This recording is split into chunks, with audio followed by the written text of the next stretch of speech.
Enggak segampang itu. Ada Enggak bareng dengan segampang Romeni itu. kan kemarin, Pak. Tidak segampang Gitu kan? itu mereka gabung ke tim nasional kita. Ini sepak bola penting, karena sepak bola adalah harga diri bangsa dan rakyat Indonesia. Halo, jumpa lagi bersama Bang Toha Reaction. Berita terviral hari ini tentang sepak bola Indonesia. Dukungan penuh dari Bapak Presiden kita, yaitu Bapak Prabowo Subianto, untuk dana timnas dikucurkan 200 miliar. Dalam pidato beliau ingin melihat timnas Indonesia masuk Piala Dunia dan tidak bisa diremehkan. Itulah pesan-pesan beliau. Jadi beliau ini benar-benar pecinta sepak bola juga, sahabatku semua. Luar biasa. Bapak Presiden kita yaitu Bapak Prabowo menyala Indonesiaku. Namun anehnya kadang-kadang masih ada segelintir oknum-oknum yang mempermasalahkan timnas Indonesia ketika diisi pemain keturunan. Harusnya kita sebagai masyarakat Indonesia cukup beri dukungan dan doa untuk timnas Indonesia. Hanya di era zaman sekarang timnas Indonesia begitu sangat luar biasa. Dari muda yang tua semuanya suka timnas Indonesia. Siapa nak? Mana? Wah.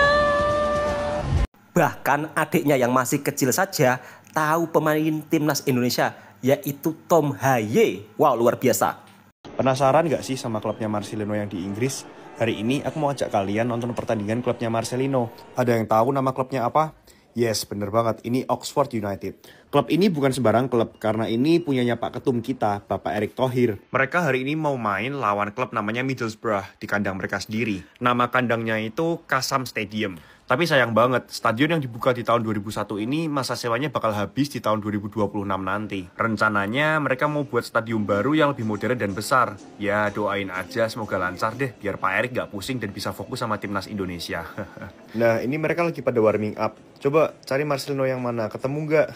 Mereka aware juga loh sama timnas Garuda. Soalnya waktu kemarin Marcelino cetak 2 gol ke gawang Arab Saudi, ini juga jadi berita di websitenya mereka loh. Oke, bentar lagi pertandingan udah mau mulai nih. Jangan pada kebalik ya, Oxford United itu yang kanan yang kuning, kalau yang kiri putih itu Middlesbrough lawannya. Luar biasa memang Bapak Ketua PSSI sekarang, yaitu Bapak Erick Thohir.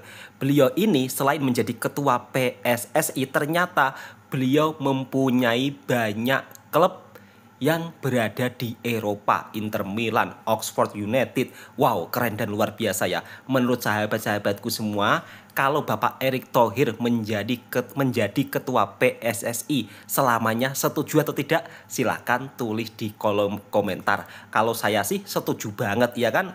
Karena di era Bapak Erick Thohir, timnas Indonesia begitu sangat-sangat luar biasa perkembangannya. Bahkan selalu mencipta sebuah sejarah baru. Dulu kalau kita lawan timnas Arab, lawan timnas Australia, selalu merasa itu ya, takut dan pastinya tidak menang. Tetapi sekarang semuanya terbalik. Di era zaman sekarang memang pemain timnas diisi banyak pemain keturunan. Namun yang sedikit agak membuat saya kecewa adalah Mas Eliano kenapa tidak dimainkan ya. Berikut penjelasannya ketika Bapak Erick Thohir diwawancarai menurut komentar dari netizen. Kita simak bersama-sama. Sekarang gua paham kenapa Pak Arya dalam beberapa kesempatan podcast selalu menyindir Sintayong soal Eliano. Dalam acara terbaru TV One bersama Putri Viola yang mewawancari Pak Erick Thohir, mereka membahas banyak hal. Nah, ketika Putri Viola menanyakan soal Eliano, Pak Erick Thohir menjawab itu keputusan pelatih. Tapi intinya, Eliano dinaturalisasi itu atas permintaan Sintayong. Nah, itu poin pertama ya. Eliano dinaturalisasi atas permintaan Sintayong, tapi Eliano dicoret juga atas keputusan Sintayong. Itu poin pertama. Poin kedua, Putri Viola menanyakan soal naturalisasi oleh Romeni. Nah, di sini Pak Erick Thohir menjawab, menaturalisasi pemain itu tidak semudah yang dibayangkan. Menaturalisasi pemain itu sangat sulit, sangat sulit. Artinya, Eliano pun yang kemarin dinaturalisasi itu sulit prosesnya. Ya wajar aja ya, Kemenkumham harus sampai datang loh ke Belgia untuk mengambil sumpah Eliano. Saking sulitnya. Nah, itu poin kedua, makanya sekarang nyambung kan? Menaturalisasi pemain itu sangat sulit, kata Pak Erick Thohir.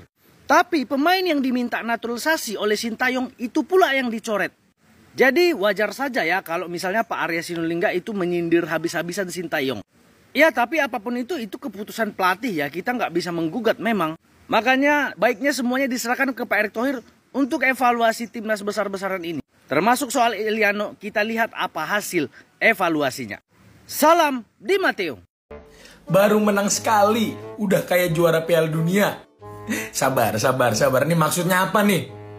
Ada yang ngasih tau gue, boy. Di poster barunya Greg Nokolo sama yang gak pernah gue ajak ini. Ini nih ya, nih mana nih? Nih, si Diego Michel. Itu mengeluarkan statement yang menurut gue tuh kayak gak pantas gitu dikeluarin dari seorang mantan pemain. Mantan pemain timnas. BTW kalau lu cari komentar dia tadi, di fotonya Greg yang ini ya, itu udah kagak ada boy komentarnya. Dan akhirnya kolom komentarnya Diego Michel itu dirujak boy, dirujak. Sebenarnya ya kalau lu nanya tanggapan gue soal komentar Diego Michel yang ini nih, ya ini ada dua sisi boy. Yang pertama emang kita nggak boleh larut dalam euforia, tetap harus fokus buat menjalani 4 laga tersisa.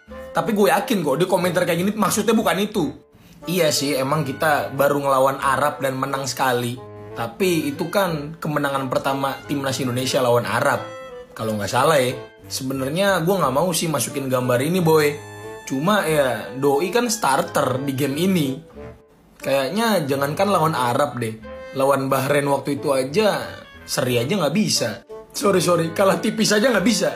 Jadi ini nih mantan pemain yang pernah bilang kalau misalnya pandit di luar negeri tuh mantan pemain, mantan pelatih. Kalau di Indonesia tuh siapa aja boleh jadi pandit. Ini nih, abang ini. Mendingan orang biasa sih yang pura-pura jadi pandit kayak gua, tapi bisa lebih respect sama pemain dan juga pelatih, dan juga lebih respect dengan segala macam yang timnas lakuin daripada mantan pemain tapi begitu. Mana sih? Ya gua harap ya janganlah ada begini lagi, apalagi keluar dari mantan pemain gitu. Kan gak enak gitu boy kalau misalnya dari netizen ngebaca. Digilin kan lo main netizen akhirnya. GWS dah ya Bang Diego. Terima kasih buat jangan lupa di follow untuk update timnas selanjutnya. Bye. Memang ada-ada saja sih komentar dari Mas Diego Michel, mantan pemain timnas Indonesia yang satu ini. Padahal di era zaman beliau sebagai pemain timnas Indonesia justru pernah dikalahkan Bahrain dengan skor ya Allah sangat-sangat miris. Dan kayaknya nggak perlu disebut ya sahabat-sahabatku semua. Kemenangan melawan timnas Arab Saudi itu merupakan salah satu kemenangan yang sangat bersejarah.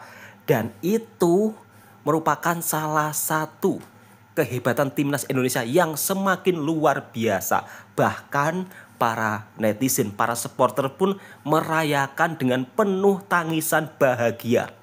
Menang 2-0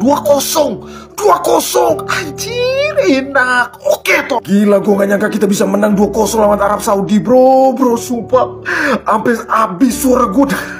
Anjir sumpah.